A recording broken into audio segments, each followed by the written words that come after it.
नमस्कार दोस्तों, स्वागत है आपका। दोस्तों, इस वीडियो में हम आपको बताएंगे सामान्य विज्ञान के 20 प्रश्न जो आपके आगामी सभी परीक्षाओं के लिए महत्वपूर्ण है। आगे बढ़ते हैं, पहला प्रश्न लेते हैं। पहला प्रश्न है, रबर आसानी से घुल जाता है। रबर आसानी से बेंजीन में घुल जाता है। बेंजीन का फार्मूला होता है C6H6। अगला प्रश्न है, पटाखों और बारूद में पीला रंग का कारण है। पटाखों और बारूद में पीला रंग का कारण सोडियम नाइट्रेट होता है। पटाखों और बारूद में हरा रंग का कारण बेरियम नाइट्रेट होता है और लाल रंग का कारण स्ट्रोंशियम नाइट्रेट होता है। अगला प्रश्न है, कैल्शियम कार्बाइड पर जल डालने से बनता है। कैल्शियम कार्बाइड पर जल डालने से एसिटिलीन गैस का फॉर्मेशन होता है, जिसका फार्मूला होता है C2H2 और कैल्शियम कार्बाइड का फार्मूला होता है CaC2।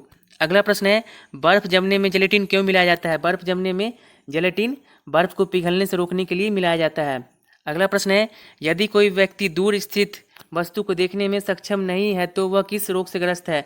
तब वह व्यक्ति मायोपिया से ग्रस्त है। मायोपिया को हिंदी में हम निकट दृष्टि दोष कहते हैं। मायोपिया को दूर करने के लिए अवतल लेंस का प्रयोग किया जाता है। अगला प्रश्न है, टिबिया अस्थि हमारे शरीर में कहाँ पर होती है। टिबिया अस्थि हमारे शरीर में पैर में होती है। अगला प्रश्न है, कांच पर लिखने के लिए किस अम्ल का प्रयोग किया जाता है। कांच पर लिखने के लिए हाइड्रोफ्लोरिक अम्ल का प्रयोग किया जाता है, जिसका फार्मूला होता है HF। अगला प्रश्न है, किसी वस्तु का वजन सबसे कम होगा। किसी वस्तु का वजन सबसे कम पृथ्वी के केंद्र में रखने पर होगा। अगला प्रश्न है, प्राकृतिक रबर किस क्षेत्र की प्रमुख उपज है। प्राकृतिक रबर भूमध्य सागरीय क्षेत्र का प्रमुख उपज है। अगला प्रश्न है, बाईफोकल लेंस का आविष्कार किसने किया। बाईफोकल लेंस का आविष्कार बेंजामिन फ्रैंकलिन ने किया था। प्रेस बायोपिया को दूर करने के लिए बाईफोकल लेंस का प्रयोग किया जाता है, जिसमें दो लेंस एक ही चश्मे में ऊपर नीचे लगे रहते हैं। वो लेंस होता है कॉनकेव लेंस और कॉन्वेक्स लेंस। अगला प्रश्न है, टमाटर का रंग किसके कारण लाल होता है। टमाटर का रंग लाइकोपीन के कारण लाल होता है। अगला प्रश्न है, ध्वनि तीव्रता की डेसिबल में वह अधिकतम सीमा जिससे ऊपर व्यक्ति सुन नहीं सकता। इसका उत्तर हो जाएगा 85 डेसिबल से ऊपर। 85 डेसिबल से ऊपर। अगला प्रश्न है, पोलियो टीका की खोज किसने की।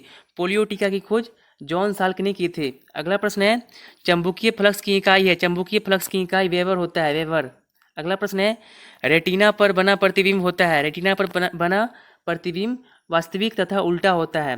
अगला प्रश्न है, यदि वायुमंडल न हो तो पृथ्वी कैसी दिखाई देगी। यदि वायुमंडल न हो तो पृथ्वी काली दिखाई देगी। अगला प्रश्न है, जहाज की गति की अभिव्यक्ति होती है। जहाज की गति की अभिव्यक्ति नॉट में होती है, नॉट में।